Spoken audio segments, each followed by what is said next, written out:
பழத்தோட்ட ஊழியங்கள், கர்த்தர் அருளின ஊழியங்கள். திராட்சை பழத்தோட்ட ஊழியங்கள், கர்த்தர் அருளின ஊழியங்கள். அவரில் நிலைத்திருந்து கனி கொடுப்போம், கர்த்தர் வாய்க்க செய்வார்.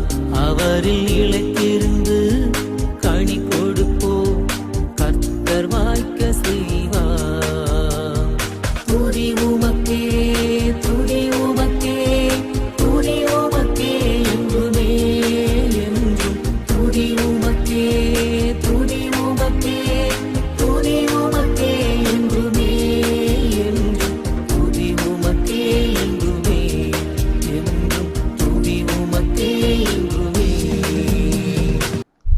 சிறியவனை பொழுதிலிருந்தும் எளியவனை குப்பையிலிருந்தும் எடுத்து உயர்த்தி ராஜாக்களோடும் பிரபுக்களோடும் வந்திருக்க செய்கிற அருமை ஆண்டவர் இயேசு கிறிஸ்துவின் இனிதான நாமத்தினாலே இந்த சத்தத்தை கேட்கின்ற அனைத்து தேவனுடைய பிள்ளைகளுக்கும் என்னுடைய அன்பான வாழ்த்துதல்கள். நீங்கள் கோடா கோடியாய் பெருகுவீர்களாக, உங்களுடைய பிள்ளைகள் போடாக கோடியாய் பெருகுவார்களாக என்று வாழ்த்துகின்றேன், ஆசீர்வதிக்கின்றேன். பிரித்துக்குரியவர்களே, தேவனுடைய வல்லமைகள் ஒருபொழுதும் குறைந்து போகவில்லை. செங்கடலை 2ஆய் பிளந்த நம்முடைய ஆண்டவர் இன்றைக்கும் அப்படியே நம்முடைய வாழ்வில் காணப்படுகிற எல்லா பிரச்சனைகளையும், வியாதிகளையும், போராட்டங்களையும், இல்லாத ஆவிகளை கண்டிப்பாக பிளந்து போடுவதற்கு வல்லமை படைத்தவராக இருக்கின்றார். வழி இல்லாத இடத்துல வழியை உண்டாக்குவதற்கு அவருடைய வல்லமை போதுமானதாக இருக்கின்றது. இப்பொழுது இங்கே நாம் யோசிக்க வேண்டிய காரியம் என்னவென்றால், ஆண்டவரிடத்தில் வல்லமை இருக்கிறது என்பதில் சந்தேகமில்லை. நாம் அதை எப்படி பெற்றுக்கொள்கிறோம் என்பதுதான் முக்கியமானது. ஏனென்றால் நமக்கு அதை பெற்றுக்கொள்ள தெரியாதபடியினால்தான் அநேக நேரங்களிலே அநேக ஆசீர்வாதங்களை நாம் பெற்றுக்கொள்ளாமலேயே போய்விடுகிறோம். எனது தகப்பனார் மிகவும் ஆண்டவராலே ஆசீர்வதிக்கப்பட்ட ஒரு மனிதனாக வாழ்ந்தார்கள். இதற்கு முக்கியமான காரணம் ஒன்று, என்னுடைய தாத்தாவுக்கு அப்பா, அந்த கிரேட் கிராண்ட் ஃபாதர் அவர்கள் தோரணக்கல்லுக்கு மிஷினரியாக சென்று அங்கேயே ஊழியம் செய்து அங்கேயே அடக்கம் பண்ணப்பட்டு இன்றைக்கும் அவருடைய கல்லறை அங்கே இருக்கிறது. அந்த ஆசீர்வாதம் தகப்பனார் மீது வந்தது. இன்னொன்று, என்னுடைய தாயார் ஆண்டவரை ஏற்றுக்கொண்டு வெள்ளிக்கிழமை தோறும் உபவாசம் செய்து அவர்கள் ஜெபித்து ஜெபித்து குடும்பம் கெட்டப்பட்டது.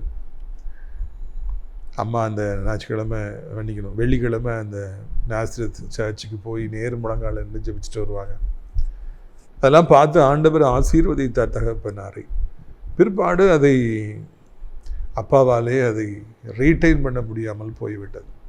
பெற்றுக்கொண்ட ஆசீர்வாதங்களை அவர்களை தொடர்ந்து காப்பாற்ற முடியாமல் போய்விட்டது. இதற்கு முக்கிய காரணம் உயர்த்தப்பட்ட நேரங்களிலே ஆண்டவரை தேடாமல் போனது தான். பிரித்துக்குரியவர்களே, அதன் பிறகு அப்பா அந்த இழந்து போன ஆசீர்வாதங்களை பெற்றுக்கொள்ள வேண்டும் என்று எவ்வளவோ போராடினார்கள், எவ்வளவோ முயற்சி எடுத்தார்கள், எத்தனையோ தொழில்களை செய்து பார்த்தார்கள். எல்லாவற்றிலும் தோல்வி. கடைசி வரைக்கும் எந்த ஒரு நன்மையும் என் தகப்பனாலே பெற்றுக்கொள்ள முடியவில்லை. இன்றைக்கு இதை போலவே, என் தகப்பனை போலவே எத்தனையோ பேர்கள் வியாபாரத்தில் உயர்ந்துடலாமா, படிப்பில் உயர்ந்துடலாமா, ஸ்போர்ட்ஸில் ஐபிஎல்லாம் இப்போ நடக்குது பார்த்தீங்களா, கோடிகள் பொருளுகிறது, நானும் ஒரு சிறந்த பிளேயராக வந்துடலாமா, நானும் பிரபலமாகி விடலாமா, நானும் எல்லாரால விரும்பப்படுகிற ஒரு பாத்திரமாக மாற்றப்படுவேனா என்று இன்றைக்கு கனவுகளோடு எத்தனை பேர் வாழ்கிறாங்க. எவ்வளோ முயற்சிகளை எடுக்கிறாங்க. அமெரிக்கா போயிடலாமா, சாஃப்ட்வேர் இன்ஜினியர் ஆயிடலாமா, அதில் சாதிச்சிடலாமா, இதில் சாதிச்சிடலாமா என்று கனவுகளோடு தாகத்தோடு பசியோடு இருக்கிறவர்கள் உண்டு. இப்போது நம்ம இதில் யோசிக்க வேண்டிய காரியம் என்னன்னா, நமக்கு எவ்வளவோ ஆசைகளும் கனவுகளும் இருந்தாலும், நாம் எவ்வளவோ போராடுபவர்களாக இருந்தாலும், கர்த்தருடைய ஒத்தாசை இல்லாதபடிக்கு எதையும் நாம் சாதிக்க முடியாது. ஆண்டுடைய இரக்கம் இல்லாதபடிக்கு எவ்வளவு தலைகீழாக நின்றாலும் ஒன்றையும் சாதிக்க முடியாது. என்னை இல்லாமல் உங்களால் ஒன்றும் செய்யக்கூடாது. இந்த வசனத்தை நீங்கள் மறந்துடவே கூடாது. Without me you can do nothing. ஆண்டவர் இல்லாமல் நம்மளால் ஒரு சுண்டு வரல கூட அசைக்க முடியாது, ₹1 கூட சம்பாதிக்க முடியாது, ஒரு நபரை கூட வெற்றி கொள்ள முடியாது, ஒரு வார்த்தை கூட பேச முடியாது. ஆண்டவர் இல்லாமல் ஒரு தலைவலியை கூட ஜெயிக்க முடியாது. ஆண்டவர் தான் நமக்கு எல்லாம். நம்முடைய முயற்சிகளை ஆண்டவர் ஆசீர்வதித்தால் தான் வெற்றி பெற முடியும். அது ஒன்று. ரெண்டாவது, ஆண்டவர் எவ்வளவோ ஆசீர்வாதங்களை நமக்காக வைத்திருக்கிறார். அதை எப்படி பெற்றுக்கொள்வது என்பது தெரியாமல் போவது எவ்வளவு வேதனைக்குரிய விஷயம். அப்பா எல்லா ஆசீர்வாதங்களையும் வச்சுருக்காங்க, அதை எப்படி பெற்றுக்கொள்ளணுங்கிறது நமக்கு தெரியணும். அப்போ தானே பெற்றுக்கொள்ள முடியும். உங்களை ஆசீர்வதிப்பதற்கு ஆண்டவர் விரும்புகிறார், உங்களை உயர்த்துவதற்கு ஆண்டவர் விரும்புகிறார், உங்களுடைய வாழ்க்கையை தலைகீழாய் புரட்டி போட்டு எல்லாருக்கும் ஆசீர்வாதமாய் உங்களை மாற்ற விரும்புகிறார். உங்களை கொடுக்கின்றவர்களாக, அநேகரை தாங்குகின்றவர்களாக மாற்ற ஆண்டவர் விரும்புகின்றார். எல்லாரும் உங்களை பார்த்து ஆச்சரியப்படும்படியாக உயர்த்த ஆண்டவர் விரும்புகின்றார். அதுக்கு ஆயத்தமாக இருக்கிறார். நீங்கள் அதை எப்படி மெட்டீரியலைஸ் பண்ணணும், எப்படி ஆண்டவர்கிட்ட அதை பெற்றுக்கொள்ளணும் என்பதை புரிந்து கொள்வீர்கள் என்றால் எல்லாம் நலமாக இருக்கும் என்பதில் சந்தேகமே இல்லை. பிரித்துக்குரியவர்களை இப்படியாக இருட்டிலே விடப்பட்டவர்கள் தடுமாறி கீழே விழுந்து எங்கே போகிறோன்னு சொல்லி தெரியாமல் திகைத்து நிற்பது போல இன்றைக்கி திடீரென்று பல சோகமான சம்பவங்கள் நடந்ததுனால, இழப்புகள் வந்ததுனால நீங்களும் கூட தடுமாறி போய் நிற்கலாம். எங்கே போகணும்னு எனக்கு தெரியலையே, என்ன செய்யணும்னு எனக்கு தெரியலையே, இது வியாதி எப்படி மேற்கொள்ளணும்னு எனக்கு தெரியல, எனக்கு எல்லாம் இருளாக இருக்குதுன்னு சொல்லி நீங்கள் சொல்லலாம். இதனால் இந்த செய்தி உங்களுக்காகவே கொடுக்கப்படுகிறது. உங்களோடு தான் ஆண்டவர் பேசுகிறார். பெற்றுக்கொள்ள தெரியும் என்றால் உங்களுடைய வாழ்க்கையில் எதற்கும் கலங்க வேண்டிய அவசியம் இல்லை. மனிதர்களிடத்தில் போய் கெஞ்சுகிறோம், மணிக்கணக்காக நாள் கணக்காக காத்து நிற்கிறோம். ஐயா எனக்கு ஏதாவது செய்யுங்கன்னு சொல்லி கெஞ்சுக்கிறோம். செவி கொடுத்து கேட்க மாட்டேங்கிறாங்க. மனுஷர்கள் நமக்கு செய்ய மாட்டாங்க, மனுஷர்கள் செய்யணுங்கிற அவசியமும் இல்லை, நாம் எதிர்பார்க்க வேண்டிய அவசியமும் இல்லை. ஆனால் ஆண்டவரண்டை செல்வோம் என்றால் எனக்கு நீங்கள் தான்ப்பா எல்லாம், நீங்கள் தான் எனக்கு எல்லாம் செய்யணும்னு சொல்லி சொல்லுவோம் என்றால் ஆண்டவர் நிச்சயமாக நமக்கு எல்லாவற்றையும் செய்வதற்கு போதுமானவராக இருக்கிறார். பெற்றுக்கொள்ள நீங்கள் ஆயத்தமா? இந்த நாளிலே கர்த்தருடைய கரங்களிலிருந்து ஆசீர்வாதங்களை பெற்றுக்கொள்வது எப்படி எனப்பட்ட ஒரு பெரிய சத்தியத்தை காண இருக்கின்றோம். உங்களுக்கு தெரியாதல்ல, நாளைக்கு முதல் சனிக்கிழமை, மாதத்தின் முதல் சனிக்கிழமை நாகர்கோவில் ஜனங்களே, வடசேரி பஸ் ஸ்டாண்டுக்கு பின்னால் WCC காலேஜ், அதுக்கு மேற்கு பகுதியில் ரவுண்டாவண்டை நம்ம தாண்டின உடனே விஜயதா மண்டபம், அதற்கு அடுத்தாப்பில் OMC ஹால் மேற்கு பகுதியில் இருக்குது. ஏறி நடந்து வரணும். அங்கே வைத்து காலை 10 மணி முதல் மதியம் 2 மணி வரைக்கும் நம்முடைய விடுதலை நாள் கூட்டங்கள் நடைபெறுகிறது. உங்களை தேடி உங்கள் அன்பு சகோதரனாகி நான் ஓடி வருகிறேன். நீங்களும் கண்டிப்பாக வந்து இயேசு கிறிஸ்து இலவசமாக உங்களுக்கு தரும் விடுதலையை நீங்கள் பெற்று செல்ல வேண்டும் என்று அழைக்கின்றேன். கூட்டத்தின் இறுதியிலே எவ்வளவு நேரமானாலும் உங்களுக்காக அடியார் காத்திருந்து தனித்தனியாக நான் ஜெபிப்பேன். அது மாத்திரமல்ல, இந்த நாட்களிலே உங்கள் கூட்டம் முடிந்த உடனே நல்ல சுவையான விருந்து இருக்கும். வீட்டுக்கு போயிட்டு சாப்பாடு போகணும், இல்லைன்னா ஹோட்டலில் போய் சாப்பிட்டுருக்கணும். காலையில் கிளம்பி எங்கே இல்லாமல் நீங்கள் வருவீங்க. எனவே உங்களுக்கு எந்த கஷ்டமும் வேண்டாம் என்று சிறப்பான உணவை ஆயத்தப்படுத்தி இருக்கிறோம். சென்ற மாதம் ஒரு அம்மா மிகுந்த நல்ல மனதோடு இந்த ஊழியத்தின் நிமித்தமாக எனது மகனுக்கு அரசாங்க வேலை, கவர்மெண்ட் ஜாப் கிடைத்தது என்று எல்லாருக்கும் விருந்தளித்தாங்க. நான் இந்த மாதம் அவங்க தான் விருந்தளிப்பாங்கன்னு நினைக்கிறேன். அவர்களை என் குடும்பத்தையும் ஆசீர்வதிப்பாராக. அது மாத்திரமல்ல, பிரியத்துக்குரியவர்களே, இந்த நாகர்கோவில் கூட்டத்தில் அநேக புதிய ஜனங்கள் பங்கு பெற்று வராங்க. நீங்களும் வந்து பங்கு பெறுங்க என்று உங்களை அழைக்கின்றேன். விடுமுறை காலமாக இருக்கிறபடினாலே பிள்ளைங்க, பேர பிள்ளைங்க வந்திருப்பாங்க, சொந்தக்காரங்க வந்திருப்பாங்க. எல்லாரையும் அழைச்சிட்டு வருவீங்களா? செய்வீங்களா? ஓகேயா? கண்டிப்பாக செய்வீங்க. அது மாத்திரமல்ல, வருகிற வரம்பு அடுத்த சனிக்கிழமை நமக்கு மார்த்தாண்டத்தில் வைத்து OMC ஹாலில் வைத்து விடுதலை நாள் கூட்டங்கள் நடைபெறும். அடைக்கலான் குருவி முதியோர்களத்தை நாள்தோறும் அறிமுகப்படுத்த விரும்புகிறேன். தினந்தோறும் மிக சிறப்பான ஜபங்கள் அங்கே ஏறெடுக்கப்பட்டு வருகின்றது. காலை 10:30 மணி முதல் 12:30 மணி வரைக்கும் எவ்வளவு நல்ல நல்ல கூட்டங்கள் நடக்கின்றன. எவ்வளவு நல்ல ஊழியக்காரர்கள் வந்து அவங்களுக்கு பேசுகிறாங்க, ஆறுதல் அடைகின்றார்கள். நல்ல சுவையான உணவு அவர்களுக்கு பரிமாறப்படுகிறது என்பதை தெரிவித்துக் கொள்ள ஆசைப்படுகிறோம். இது ஒரு நல்ல காலம் இல்லையா? மே மாதம் லீவில் இருப்பீங்க, உங்கள் அம்மா அப்பா கவனிக்க முடியாத சூழ்நிலை இருப்பீங்கன்னா தாராளமாய் கொண்டு வந்து அவர்களை இங்கே வந்து சேர்க்கலாம் என்பதையும் உங்களை நான் அன்போடு அறிவித்துக் கொள்ள விரும்புகிறேன். இங்கேயே வந்து தங்கியிருந்து பணிபுரிய நல்ல உள்ளம் படைத்தவர்கள் தேவைப்படுறாங்க. நர்சஸ் தேவைப்படுறாங்க, இல்லை பாஸ்டர்ஸ் தேவைப்படுறாங்க. யார் கர்த்தருடைய அழைப்பை பெற்றிருக்காங்களோ, இங்கேயே தங்கியிருந்து ஊழியம் செய்யணும்னு சொல்கிறாங்களோ அவங்க நீங்கள் தொடர்பு கொள்ளலாம். கர்த்தர் உங்களை ஆசீர்வதிப்பாராக.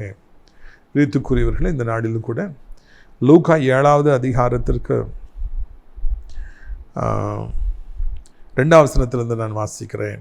அங்கே 100க்கு அதிபதியாகிய ஒருவனுக்கு பிரியமான வேலைக்காரன் வியாதிப்பட்டு மரண அவஸ்தையாக இருந்தான். அவன் இயேசுவை குறித்து கேள்விப்பட்ட பொழுது அவர் வந்து தன் வேலைக்காரனை குணமாக்க வேண்டும் என்று அவரை வேண்டிக் கொள்ளும்படி யூதருடைய மூப்பரை அவரிடத்தில் அனுப்பினான். அவர்கள் இயேசுவினிடத்தில் வந்து அவரை கருத்தாய் வேண்டிக் கொண்டு, நீர் இந்த தயவு செய்வதற்கு இவன் பாத்திரனாக இருக்கிறான், அவன் நம்முடைய ஜனத்தை நேசிக்கிறான், நமக்கு ஒரு ஜெபாலயத்தையும் கட்டினான் என்றார்கள். அப்பொழுது இயேசு அவர்களோடு கூட போனார். இயேசுவும் 100க்கு அதிபதியும், ஜீசஸ் அண்ட் த சென்ச்சுரியன். அவருக்கு ஒரு பயங்கரமான ஒரு தேவை, ஒரு சுகம் தேவைப்படுகிறது. அவருக்கு அல்ல, அவருடைய மனைவிக்கல்ல, பிள்ளைகளுக்கல்ல, தாய்க்கல்ல, தகப்பனுக்கல்ல, அல்லாவிட்டால் உடன் பிறந்தவர்களுக்கு அல்ல, அவருடைய வேலைக்காரனுக்கு வியாதி. அந்த வியாதி மரண அவஸ்தைப்பட்டு கொண்டிருந்தானாம். வியாதி முதல்ல சின்னதாக வருது, அது பிறகு அது பெருகி பெருகி பெருகி மரணத்துக்கே கொண்டு போகுது இல்லையா? எத்தனை பேர்கள் மரித்து போகிறாங்க வியாதியினால். அப்போ அந்த மரண அவஸ்தை பயங்கரமாக இருக்கும். அவன் அவஸ்தைப்படுவதை கண்ட அந்த 100க்கு அதிபதி, என்னுடைய வேலைக்காரனுக்கு, பிரியமான வேலைக்காரனுக்கு இப்படி ஒரு சூழ்நிலை வந்து விட்டதே. முதல்ல அவர் நிறைய டாக்டர்ஸ்லாம் போய் நிறைய ஸ்பெண்ட் பண்ணி நிறைய ட்ரை பண்ணியிருப்பார், சுகமாக்கிடலாமான்னு பார்த்துருப்பார். மருத்துவத்தினால, டாக்டர்ஸ்னால இது சுகமாக்க முடியாது அப்படின்னு அவருக்கு ஒரு கட்டத்தில் தெரிய வந்திருக்கும். அப்போ தான் இயேசுவை குறித்து கேள்விப்பட்டு, இயேசுங்க வராரு, ஐசியவர் எங்கள் வீட்டுக்கு வர சொல்லுங்கள், அவர் வந்தார்னா என்னுடைய வேலைக்காரனுக்கு சுகம் கொடுக்க முடியும் என்ன சொல்லி மூப்பர்களை அனுப்புகின்றார். அவர் பெரிய மனுஷன், 100க்கு அதிபதி, கவர்மெண்ட்டில் பெரிய ஜாப்ல இருக்கிறார். அந்த மூப்பர்கள் உடனே வராங்க, கருத்தாக நம்முடைய ஆண்டவர்கிட்ட கேட்டாங்களாம். இதில் நம்ம கற்றுக்கொள்ள வேண்டிய நிறைய காரியங்கள் இருக்குது. நாம் நிறைய நேரங்களில் நம்ம குடும்பங்களை தான் அதிகமாக நேசிக்கிறோம், பிள்ளைகளை தான் அதிகமாக நேசிக்கிறோம். ஒரு சின்ன வட்டத்துக்குள்ளே நம்முடைய வாழ்க்கை இருக்கிறது. ஆனால் இதையெல்லாம் தாண்டி நம்மோடு வேலை பார்ப்பவர்கள், நம்மோடு படிப்பவர்கள், நம்முடையோடு கூட ஆலயத்துக்கு வருபவர்கள், நம்முடைய தெருவில் இருப்பவங்க, அறிமுகமானவங்க, நம்ம கூட படித்தவங்க, அவர்களையும் கூட நாம் நேசிக்க வேண்டும். அவர்களுக்கும் ஒரு ஆபத்து வருகிற பொழுது அவர்களை காப்பாற்ற வேண்டும், அவர்களுக்கு உதவி செய்ய வேண்டும் என்று நம்முடைய உள்ளமானது துடிக்க வேண்டும், முயற்சி எடுக்க வேண்டும். இது 100க்கு அதிபதி சரித்திரத்தில் இடம்பெற்றதுக்கு காரணம் தனக்காக போராடாதபடி, குடும்பத்துக்காக அவர் நிற்காதபடி ஒரு வேலைக்காரனுக்காக நின்றார். அதனால தான் அவர் அவ்வளோ முக்கியத்துவத்தை பெறுகின்றார்.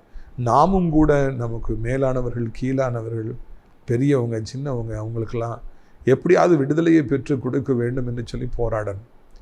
அப்பா அடிக்கடி சொல்லுவாங்க, மகனே, அந்த காலத்தில் வாலிப நாட்கள் நான் இருக்கும்போது ஒரு பிரச்சனைன்னு வந்தால் நான் பின்வாங்க மாட்டேன் என்று சொல்லி, யாருக்காவது ஒரு காரியத்துக்காக நான் போனேன்னா கடைசி வரைக்கும் பின்வாங்க மாட்டேன், அதை போராடுவேன் அப்படின்னு சொல்லி அவங்க சொல்லுவாங்க. அவங்க காரியம் அல்ல, இன்னொரு காரியமாக இருக்கும். ஆனால் அவங்களுக்கு நீதி கிடைக்கணுங்கிறதுக்காக நான் கடைசி வரைக்கும் பின்னாலே போவேன். என்னுடைய தகப்பனர் அதிக தைரியமானவர், நிறைய முரட்டு வாழ்க்கை, நிறைய பொல்லாத மனிதர்களோடு அவர் அடிக்கடி மோத வேண்டி இருந்தது. ஒரு சமயம் ஒரு மனிதனை கொன்று விட்டார்கள். அப்பொழுது அந்த மனிதனை கொன்று விட்டார்கள் என்று அப்பா கம்ப்ளைண்ட் கொடுத்து அதை பல நீதிமன்றத்தை நாடி சென்று பல விதங்களில் நீதி கிடைக்க வேண்டும் என்று போராடினேன் என்று சொல்லுவார்கள். அதன் காரியமாக அல்ல, இந்த தகப்பன் பிறருக்காகவே பல நேரங்களில் ஓடியிருப்பது நான் காண்கின்றேன். அப்பாவுடைய வாழ்க்கையில் நான் கற்றுக்கொள்ள நல்ல காரியம் அதுதான். பயப்பட மாட்டாங்க, கடைசி வரைக்கும் ஒருத்தருக்காக நிற்பாங்க. அதையெல்லாம் என்னுடைய வாழ்க்கையில் நான் கற்றுக்கொண்டேன். பிரியத்துக்குரியவர்களே, நாம் இதுபோல பொதுநலம் உடையவர்களாக இன்னொருவருக்கு உதவி செய்வதற்காக, இன்னொருவருக்காக நிற்பதற்காக நாம் வாஞ்சையுடையவர்களாக இருப்போம் என்றால் நாம் தேவனுடைய ராஜ்யத்தில் நாம் இடம்பெறுவோம், சரித்திரத்தில் நாம் இடம்பெறுவோம். இவருக்காக அந்த மூப்பர்லாம் போனாங்களாம். அவங்க வந்து கருத்த ஆண்டவரை கேட்டாங்களாம். கேட்டவங்க சொல்கிறாங்க, நீங்கள் இந்த உதவியை இந்த மனுஷனுக்கு செய்கிறதுக்கு ஒரு பாத்திரன். Lord, you are he is eligible to receive this blessing from your hands. தகுதியான ஒரு ஆள். ஏன் தெரியுமா? அவர் நம்ம நேசிக்கிறார், நம்ம மக்களை, நமக்காக ஒரு ஜெபாலயத்தை அவர் கட்டி கொடுத்துருக்கிறாரு தெரியுமா அப்படின்னு சொல்லி அவருக்காக போய் ரெக்கமெண்ட் பண்ணுறாங்க, ப்ளீட் பண்ணுறாங்க. அவரை குறித்து சொல்வதற்கு நிறைய நற்கிரியைகள் அவருடைய வாழ்க்கையில் இருந்தது. he loves us, உண்மையில் நேசிக்கிறார் நம்மளெல்லாம். அடுத்தாப்புல அவர் நமக்காக ஒரு சர்ச் கட்டி கொடுத்துருக்காரு, அவர் ஒரு ஆலயத்தை கட்டி கொடுத்துருக்கிறார் என்று அவரை குறித்து சொல்வதற்கு அநேக நற்கிரியைகள் இருந்தது. ஆண்டவர்கிட்ட வந்து ரெக்கமெண்ட் பண்ணுறாங்க. இன்றைக்கு என்னையும் உங்களையும் குறித்து அப்படி சொல்வதற்கு நற்கிரியைகள் என்னுடைய உங்களுடைய வாழ்க்கையில் இருக்கிறதா என்பதை நான் சிந்தனை செய்து பார்க்க வேண்டும். இவரா நிறைய பேருக்கு ஹெல்ப் பண்ணியிருக்கிறார், இவரா நிறைய பேரை ஆஸ்பத்திரிலாம் கொண்டு போய் பாதுகாத்துருக்கிறார் அப்படின்னு சொல்ல முடியுமா? நிறைய பிள்ளைகளை படிக்க வச்சிருக்கிறார், நமக்கு சர்ச்சுக்கு இவ்வளோ செஞ்சுருக்கிறார், நம்முடைய ஊழியத்தை இவ்வளோ தாங்குறார், ஆலயம் கன்ஸ்ட்ரக்ட் பண்ணும்போது அடைக்கலான் குருவி இல்லம் கெட்டும் பொழுது இவ்வளோ கொடுத்தார் என்று நம்மை குறித்து, நம்முடைய நற்கிரியைகளை குறித்து சாட்சி கொடுக்க முடியுமா? மூப்பர்கள் இந்த 100 நற்கிரியைகளை குறித்து சாட்சி கொடுத்தார்கள். அந்த அளவுக்கு நல்ல வாழ்க்கையை அவர் வாழ்ந்தார். அந்த அளவுக்கு அநேகருக்கு உதவி செய்தார். தேவனுடைய ராஜ்யத்தை கெட்டுவதற்கு உதவி செய்தார். நமக்கு கொடுத்திருக்கிற வேலையை பயன்படுத்தி, அதிகாரத்தை பயன்படுத்தி, கத்தத்தில் இருக்கிற பணத்தை பயன்படுத்தி, நேரத்தை பயன்படுத்தி, வாலிபத்தை பயன்படுத்தி தேவனுடைய ராஜ்யத்தை கெட்டுவதற்கு முடிந்த காரியங்களை செய்ய வேண்டும். ஒரு செங்கலாவது நாம் எடுத்து வைக்க வேண்டும். இது என் பங்கு. இந்த செங்கலை நான் எடுத்து வைப்பேன், இந்த கதவை நான் வாங்கி கொடுப்பேன், இந்த கட்டளை நான் வாங்கி கொடுப்பேன், இந்த மதில் சுவர் காம்பவுண்ட் வால் நான் போட்டு கொடுப்பேன்.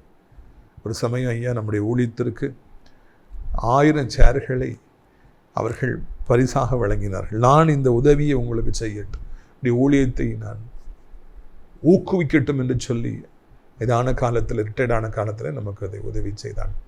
இந்த காரியங்களெல்லாம் அத்தோடு முடிவதல்ல, அது ஆண்டவரிடத்தில் சொல்லப்படும். இந்த மனிதன் இந்த ஊழியத்திற்கு இதை செய்தார், இவர் தகுதியானவர், ஆசீர்வதிக்கப்படுவதற்கு தகுதியானவர். இப்பொழுது இவருக்கு ஒரு பிரச்சனை வந்திருக்கிறது, இவருடைய மகனுக்கு ஒரு பிரச்சனை வந்திருக்கிறது, மகளுக்கு ஒரு பிரச்சனை வந்திருக்கிறது, நீர் இதை சரிப்படுத்த வேண்டும் ஐயா, அவருக்கு தகுதியானவர் என்று சொல்லி நம்மை குறித்து சொல்லப்படுகிற அளவிற்கு நாம் செய்கின்ற காரியங்கள், ஊழியத்தை கெட்டுவதற்காக, தேவனுடைய ராஜ்யத்தை கெட்டுவதற்காக நான் செய்கின்ற காரியங்கள் நமக்காக சாட்சி சொல்லப்படும், அறிக்கையிடப்படும் என்பதை மறந்துவிடக்கூடாது. ஆண்டவர் அதை கேட்டு அவர் நான் போய் சுகமாக்குறேன்னு சொல்லி போனாராம். ஆண்டவர் அந்த அந்த சாட்சியை கேள்விப்பட்ட உடனே அப்படியா இப்போ நான் வரேன். பார்த்தீங்களா, நம்ம ஒரு நற்கரியை செஞ்சோன்னா நமக்கு ஒரு பிரச்சனைன்னா ஆண்டவர் வருவார். நிறைய பேர் ஆபத்து காலத்தில் எவ்வளோ கூப்பிட்றாங்க ஆண்டவர் தட்டுப்படாமலே போயிடுறாரு, மூழ்கி போயிடுறாங்க. ஆனால் இங்கே நான் காண்றோம் ஆண்டவர் உடனே வாராரு.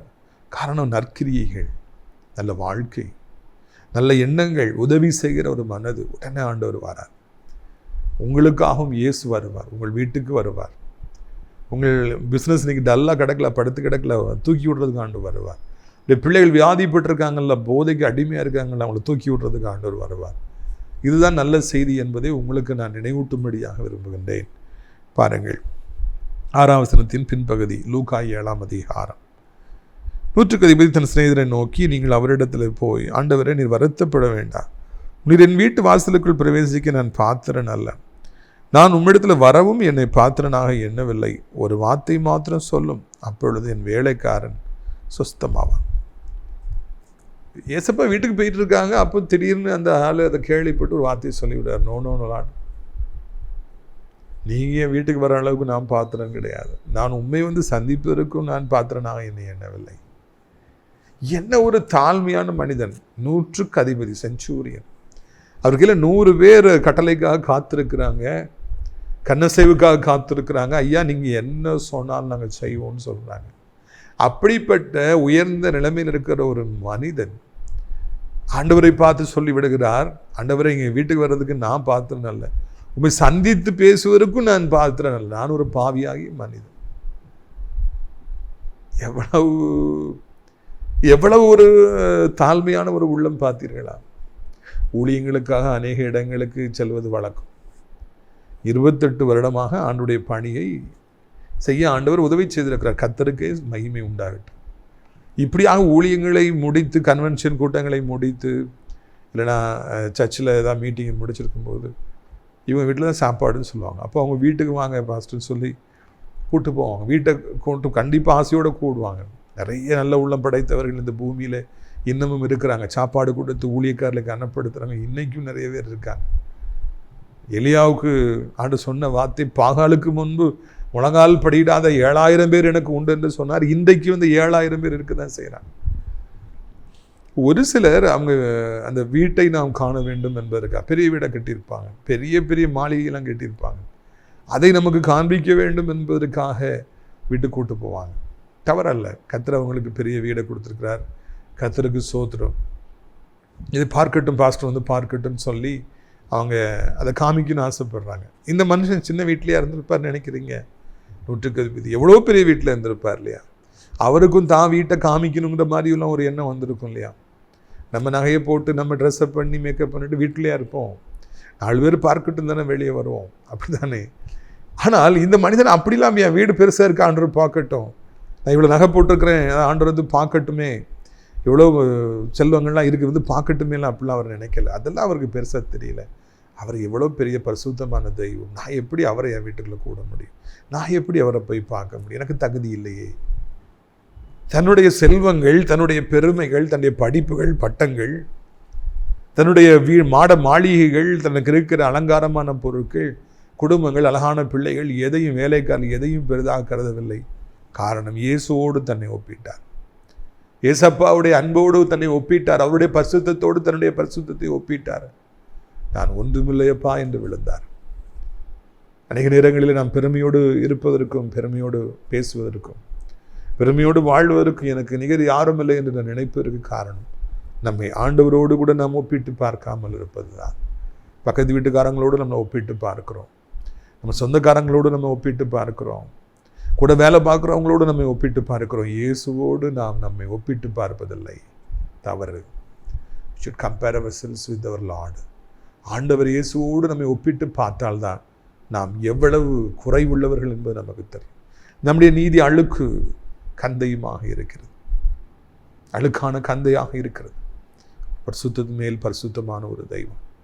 எப்பொழுது நாம் நம்மை ஆண்டவரோடு ஒப்பிடுவோம், நம்முடைய நீதி ஒன்றுமில்லை என்பதை நாம் உணர்வோம், நம்முடைய ஆண்டவர் தூய்மையானவர் என்பதை உணர்வோம், நம்மை தாழ்த்துவோம், ஆண்டவருக்கு முன்பு நம்மை தாழ்த்துவோம்.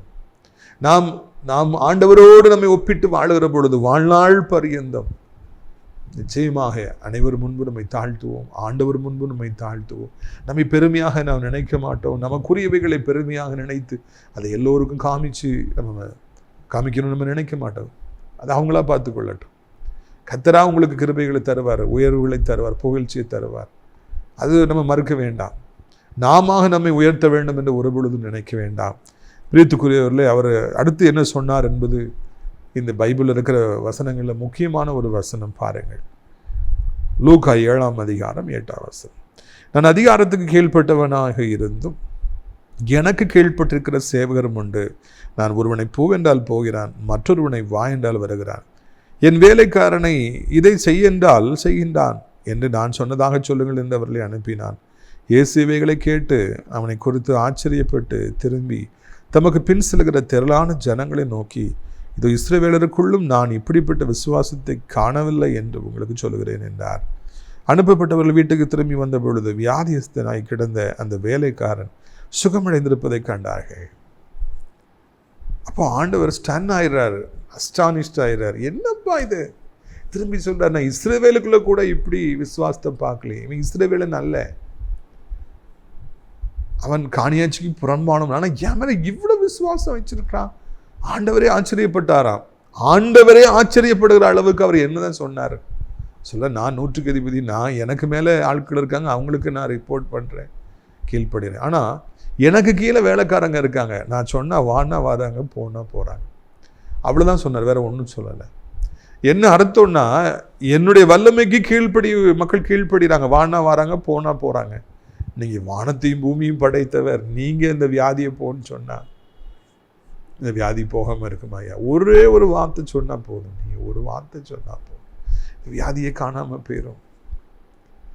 அதிகாரத்தை குறித்து, வல்லமையை குறித்து இந்த மனிதன் தெளிவாக அறிந்திருந்தார். காரணம் என்ன? அவர் தன்னுடைய வாழ்க்கையில் தனக்கு இருக்கிற அதிகாரத்திற்கு மூலமாக எவ்வளவு காரியங்களை செய்ய முடிகிறது என்று உணர்ந்து, சாதாரணமான ஒரு 100க்கு அதிபதியாக எனக்கு இருக்கிற இந்த வல்லமைக்கு இவ்வளவு மதிப்பு இருக்கிறது என்றால், வானத்தையும் பூமியும் படைத்த கர்த்தருக்கு இவ்வளவு வல்லமை இருக்கும். அதனாலதான் ஒரு வார்த்தை சொல்லுங்க, அது எனக்கு போதுமப்பா. அதிகாரத்திலே உடைய தெய்வம், எல்லா அதிகாரத்தையும் உங்களுடைய கரங்களில் நீங்க வைத்திருக்கிறீங்க. நீ ஒரு வார்த்தை சொன்னா போதும், அவ்வளவுதான், என் வேலைக்காரன் சொஸ்தமாயிருவாயா. சொன்ன உடனே அந்த விசுவாசத்தை ஆண்டவர் பார்க்க, முதலாவது இந்த மனிதன் தாழ்மையுடையவராக இருந்தார்.